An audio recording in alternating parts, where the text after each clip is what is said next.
ভোরবেলা 4টে বাজে এখন, আমি যাচ্ছি এয়ারপোর্ট। সকালবেলার ফ্লাইট বুক করলে না রাত্রিবেলা ঘুমাই, কখন যে যাই বুঝতে পারি না। সকালবেলা ঘুম থেকে উঠে একটু রাক্ষসের মতো খিদে পেয়েছে, ম্যাকডি এদিকে দেখাচ্ছে, তো যদি না পাই খুব খারাপ হয়ে যাবে। এয়ারপোর্টের খাবার আমার জাস্ট, তো তোমাদের বলতে ভুলে গেছি, আজকে আমি আমার সাউথ উইন্ডসে যাচ্ছি না, আজকে আমি হোটেল চেক ইন করবো। আমার দিদি যেখানে আছে, দিদির পাশাপাশি একটা জায়গায় থাকবো। তো ওই আর কি, মনে হয়েছে কোনো কারণ নেই, মানে ঘর থেকেও বারবার আসা যাওয়া করা যেত, এমনটা নয়, বাট একদম হসপিটালের পাশে থাকবো, চলে যাবো যখন মনে হবে। তো বসে গেছি আমি ফ্লাইটের মধ্যে। আমার একটা খুব বাজে ঘুম পাচ্ছে, কারণ আমি এখানে এসে খাবার টাবার খেয়ে ফেলেছি। সকালবেলা খুব খিদে পাচ্ছিল। ফ্লাইটটা জাস্ট ছাড়বে আর আমি হয়তো ছাড়ার আগেই ঘুমিয়ে যাবো। অনেক সময় এরকম হয়, কখন টেক অফ করেছে আমি বুঝতেই পারি না, এমন ঘুমোই। কারণ ফ্লাইটটা আমি নিই 6টা 6:30 এরকম সময়। তো 6:30 বা 6টার ফ্লাইট হলে তোমাকে এয়ারপোর্ট ঢুকতে হবে 4:30 5টার মধ্যে। তার জন্য রাত্রিবেলা ঘুমোলে হয়ে গেল। একবার এরকম হয়েছিল, ঘুমিয়েছি তো ঘুমোতেই থেকে গেছি। একদিনের জন্য আমি হোটেল বুক করেছিলাম, দিদি যেখানে ভর্তি ছিল তার পাশাপাশি থাকবো বলে। তো হোটেল থেকে আমাকে গাড়ি পাঠিয়েছিল অনেক দিন বাদ কলকাতায় এসে। আমার তো দারুণ ভালো লাগছিল।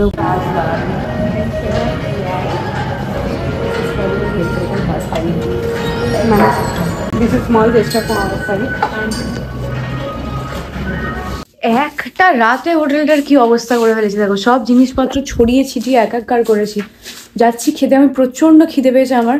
একটু পরে চেক আউট করে সাউথ উইন্ডসে চলে যাবো। সব খেয়ে ফেলতে ইচ্ছে করছে আমার। কলকাতায় এসে কেন যে এমন হয়, প্রত্যেকবার এসে এটাই করি আমি, প্রচুর জিনিসপত্র আনিয়ে ফেলি, তারপর সেগুলো খাই না, লোকজনকে দিয়ে দিয়ে এদিক ওদিক করে চলে যাই। বাট আমি যখন আসি আমার মনে হয় আমার এটা চাই, আমার ওটা চাই, আমার ওটাও চাই, আমার বাড়িতে এটাও নেই, আমার এখন এটাও খেতে ইচ্ছে করবে বলে সব বাজার করে নিয়ে চলে আসি, যেগুলো হয়তো ওখানে খাইও না কোনোদিন, বা এখানেও হয়তো খাবো না। কি এটা খাবো বুঝতে পারছি, খেতেও পারি। নাইসিনামাইড নিয়ে কনস্ট্যান্টলি প্রচুর গল্প শুনেছি। ইউটিউব ইনস্টাগ্রাম খুললে বিভিন্ন রকমের যারা স্কিন কেয়ার ফলো করো তাদের ফিডে দেখবে চলে আসবে যে niacinamide niacinamide niacinamide niacinamide use করলে প্রচুর বেনিফিটস পাওয়া যায়। অত কিছু জানে না ভাই, আমি বুঝে উঠতে পারছি না যে কোন ব্র্যান্ডের নাইসিনামাইড আমি ইউজ করব। তো আমার একটি বন্ধু আমাকে সাজেস্ট করলো ডার্মাকোস 10% নাইসিনামাইড ফেস সেরামটা ইউজ করার জন্য। তো চলো আজকে টেস্ট করে দেখা যাক। এই সেরামটার মধ্যে আছে ভিটামিন B3 যেটা কন্ট্রোল করে access oil production, sebum production এবং রিডিউস করে the appearances of large পোরসেস। Use করতে করতে বুঝেছি এটা একদম অ্যাকনে মার্কস এন্ড ব্লেমিশেস গুলোকে দূর করে দেয়, আর ইভেন টোন স্কিন প্রোভাইড করে। জাস্ট নর্মালি এরকম ভাবে ড্রপ নিয়ে গলায় এবং মুখের মধ্যে এটাকে ম্যাসাজ করতে হবে এরকম সার্কুলার মোশনে। মুখটা একদম আগে ফ্রেশ করে নেবে, মানে মুখে কোনো রকমের কোনো ক্রিম টিম তোমরা অ্যাপ্লাই করবে না। তারপর ফেস অ্যান্ড নেকে এরকম সুন্দরভাবে ম্যাসাজ করে ছেড়ে দেবে। তোমরা জাস্ট এক সপ্তাহ ইউজ করো, নিজেদের স্কিনের ডিফারেন্স নিজেরা বুঝতে পারবে। 10% নাইসিনামাইড সেরামের মধ্যে আছে কাটিং ডিপ পেনিট্রেশন ফর্মুলা, যেটা এনশিওর করে better absorption of active ingredients and making every drop more effective than ever. So এটার লিংক আমি আমার ডেসক্রিপশন বক্সে দিয়ে দিচ্ছি। এবার থেকে যদি আমার মতো নাইসিনামাইড সেরাম কি ইউজ করবে বুঝতে না পারো, তার জন্য কি ডার্মাকোস 10% niacinamide face serum, use my coupon code DEBCH2025। এটা যদি তোমরা অ্যাপ্লাই করো ডার্মাকোস অ্যাপ এবং ওয়েবসাইট থেকে, তোমরা বিশাল একটা ডিসকাউন্ট পেয়ে যাবে। নাইকা, অ্যামাজন, ফ্লিপকার্ট, পার্পল সব জায়গায় পাওয়া যায়। আর এগুলো বন্ধুদের সাথে শেয়ার করো যারা স্কিনের প্রবলেম নিয়ে ভুগছে। আমরা সবাই জানি Derma Co has empowered 2000+ students this ইয়ার। ওদের যে ইয়াং সায়েন্টিস্টরা আছে ওদের নিয়ে দারুণ একটা ইনিশিয়েটিভ নিয়েছে। তোমরা যখনই ডার্মাকো থেকে কোনো প্রোডাক্ট কিনবে they will link your order to a child that they help educate along with Bhumi. তো এবার আমার পুরো ভ্লগটা তোমরা এনজয় করো, চলো। সকালবেলা আমার একটা, কালকে রাত্রিবেলায় আর কি বলছি, কালকে রাত্রিবেলা আমাকে একজন ফোন করে বললো আজকে সকালবেলা একটা ছোট্ট শুটিং আছে, যার জন্য রাত্রিবেলার বাড়িটা যেতেই পারলাম না। ঠিক আছে, এখন সকালও নয় দুপুর হয়ে গেছে, যেতে পারিনি। আর আজকে সকাল থেকে ঘুম থেকে উঠে আমি আর মানে কি বলি, আমার ফোনে আমি হাত দিতে পারছি না। ফোন, ইনস্টাগ্রাম, ইউটিউব সব জায়গায় তোমরা আমাকে একটি ভিডিও দেখার জন্য বারবার বলছো। সেই ভিডিওটি আমার কাছেও চলে এসেছে, আমি তাকে ফলো করি না সেই মেয়েটিকে, বা সাবস্ক্রাইব করা নেই, তাও আমাকে দেখাচ্ছে। তোমরাই আমাকে যা যা লিখেছো, কোথাও গিয়ে বুঝতে পারছি ভিডিওটার মধ্যে কি আছে। বাড়ি যাচ্ছি তো, কলকাতায় আছি আমি, কোথাও গিয়ে ভিডিওটা আমার মায়ের সাথে বসে দেখতে চাই। আমার থেকেও বেশি শান্তি বোধহয় আমার মা পাবে। এসে গেছি আমি বাড়ি 100 কি হয়েছে? বয়স হয়ে গেল মেজমা। তাকে কচি খুকি খাবো।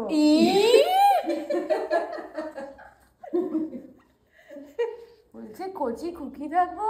তবে তাহলে আমি কতদিন পরে বাড়ি এলাম? 1 বছর। কালী পুজো। কি নৈহাটির কালী পুজো? কালী পুজো এসেছে 1 মাস বাদ। 1 মাস বাদ। মাথাটা না না তা একবার 1 মাস।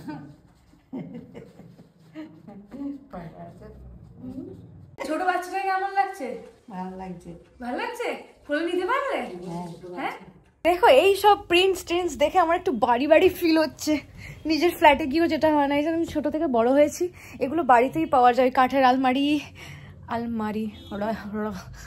আলমারি এইরকম, এই যে এইসব জিনিসগুলো সব হারিয়ে গেছে, আর তো দেখতেই পাওয়া যায় না। তো আমার দিদি ঘুমোচ্ছে, আমার দিদির ছেলে ঘুমোচ্ছে, আমি একটু ঘুমিয়ে নিই। অনেক হয়েছে। হ্যাঁ বাবারে কি টেস্ট, দুধের কি টেস্ট, হেভি টেস্ট। চিংড়ি বলে ডাকবে তুমি ওকে? সে আমি যেমন ডলার ইউরোকে বলে রাখি ঘন্তলা মন্তলা বন্তলা সন্তলা, ঘন্তলা মন্তলার মতো। তুই কি ফুটবল খেলবি নাকি? হ্যাঁ ঠিক আছে। হ্যাঁ আরেকটু বড় করে হাঁকো, আরেকটু বড় করে। হ্যাঁ এই চোখ খোল, দেখ কে কথা বলছে। হ্যাঁ জানি তো। তুই কে বলতো? কোথেকে এসছিস? হ্যাঁ তোর মাসি এসেছে, দেখ। এই তোর পাগুলো কি ছোট। কন্টু মন্টু পন্টুলা। নমিতা দি তোকে পন্তলা বলতে বারণ করেছে। ডলার হচ্ছে ঘন্টলা, ইউরো হচ্ছে মন্তলা, দেবু হচ্ছে সন্তলা, আর তুমি পন্তলা। এই কি করতো? কিসের টেস্ট নিচ্ছ তুমি?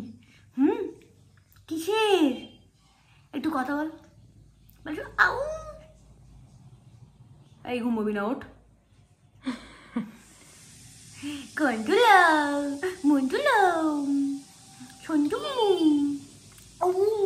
কি কিরম করছে রে? অনেক কিছু। এই রাত্রিবেলা ঘুমোয় না? হ্যাঁ না। কি করে? জেগে থাকে, চেয়ে থাকে। কি করে? মানে চেয়ে থাকে মানে এইরকম করে? এই যে এরকম কাঁদে। আর তুই দিনের বেলা ঘুমোস? তুই তো ডলার ইউরোর ভাই। রাত জাগবো, দিনে ঘুমোবো। হ্যাঁ তাড়াতাড়ি বড় হয়ে যা, তাড়াতাড়ি। বেশি সময় দিতেই পারবো না। সায় দিচ্ছিস নাকি বারণ করছিস? আউ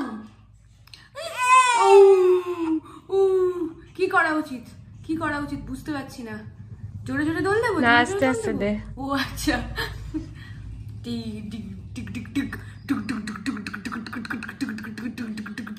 রেলগাড়ির ইঞ্জিন চালাবো, দেখবি? না এটা তো বুলেট চলছে না, রেলগাড়িটা ঠিক হচ্ছে না। দাঁড়া। ও তোর মায়ের কাছে যাবি? ও এমনি করে না। ও আরে তুমি ছোটা বাচ্চা, তুমি ছোটা বাচ্চা, ছোটা বাচ্চা।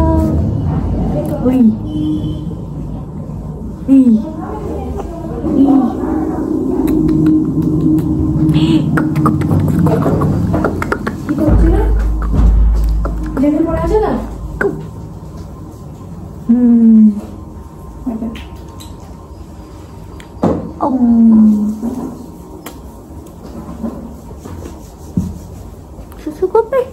না কিছু করবে না, বলবি না।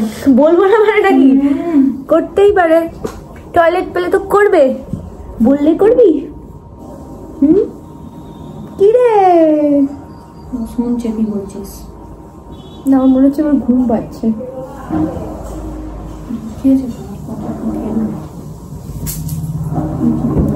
ধুরুটা কোচকাচ্ছে। ও অনেক কিছু করে, করে চেঁচায় রাত্রিরে, অনেক জিনিস জানে। ওইদিকে দেখ, দেখবি না?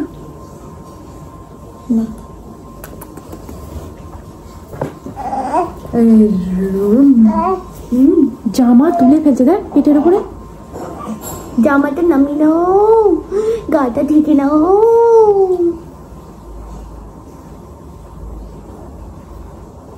ও দেখতে পায় নাকি এখন, সব সাদা কালো দেখে। ছোট্ট ছোট্ট পা, তোমার ছোট্ট ছোট্ট পা,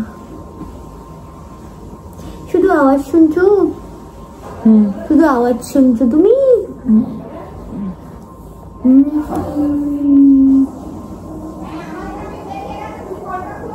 তোকে ডলারের পিঠে বসাবো, বড় হয়ে যা। দুপুরবেলা খাওয়ার পর আমি আর মা একটু বেরিয়েছিলাম স্কুটিতে করে ঘুরতে। অ্যাকচুয়ালি ঘুরতে নয়, আমার ব্যাংকের প্রচুর কাজকর্ম থাকে, আমি যখনই বাড়িতে যাই এখনও অ্যাকাউন্টগুলো ট্রান্সফার করাতে পারিনি, তাই খুব অসুবিধায় পড়ে যাই। এই দেখো কাঁদছে, এখানে মশারির উপরে এটাকে ঢাকা দিয়ে রাখা হয়েছে যাতে ওর বেশি ঠান্ডাও না লাগে আবার গরমও না লাগে। আচ্ছা কি রে, কি হয়েছে?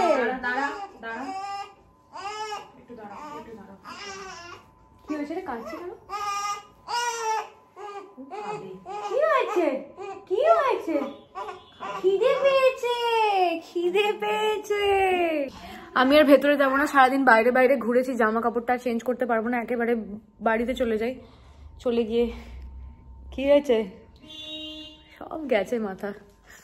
ওকে, সো এরকম একটা ভিডিওর মাঝখানে ছোট বাচ্চাটাকে নিয়ে ভেবেছিলাম ভিডিওটা বানাবো, আর এরকম কিচ্ছু রাখবো না এটার মধ্যে, বাট সিচুয়েশন তোমাকে বাধ্য করবে, তুমি ঢোকো এটার মধ্যে, ঢোকো এটার মধ্যে নিয়ে কথা বলো।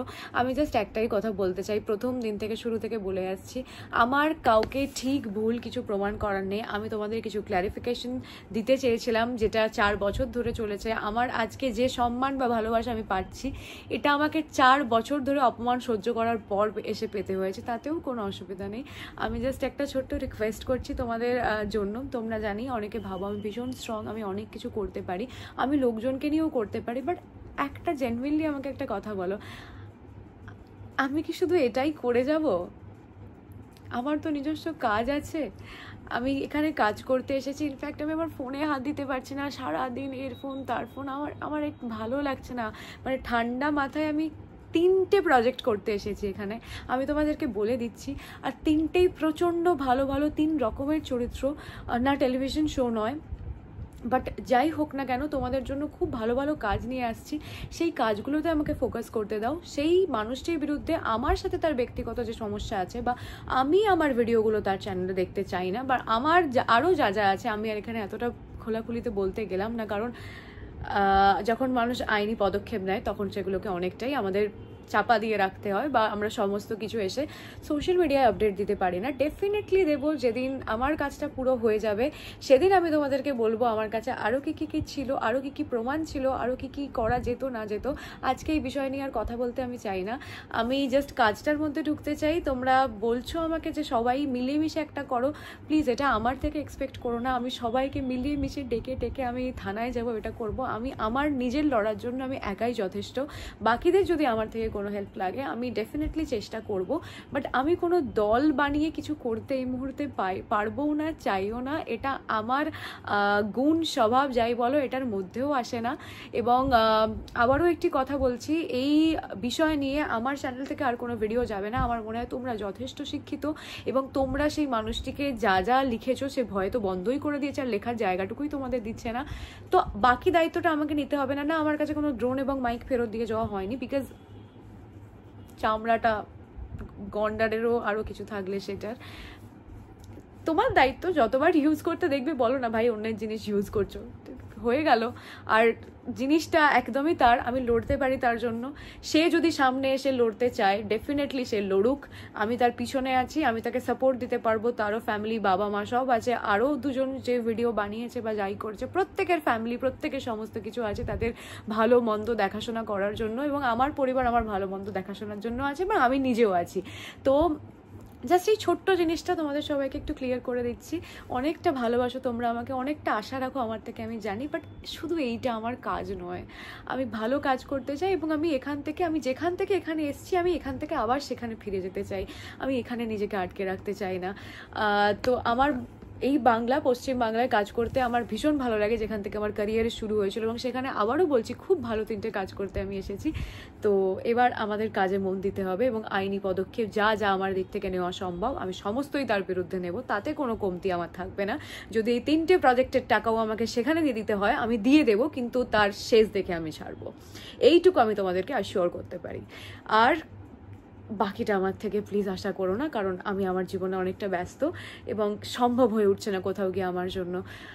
এরপর থেকে আমার চ্যানেলে যে ভিডিও আসবে, যদি না আমাকে বাধ্য করা হয় আর কোনো এরকম ভিডিও দেওয়ার জন্য, তাহলে নর্মাল আমি যেরকম ভ্লগিং করি বা ঘুরতে যাই, নর্মাল ভালো থাকি, এই সমস্ত কিছু নিয়েই ভিডিও থাকবে। এই বিষয়টা নিয়ে আর ভিডিও থাকবে না। আর এই বিষয়টা নিয়ে আমি আবার সেদিনই ভিডিও করব যেদিন তার শেষ দেখে ছাড়বো।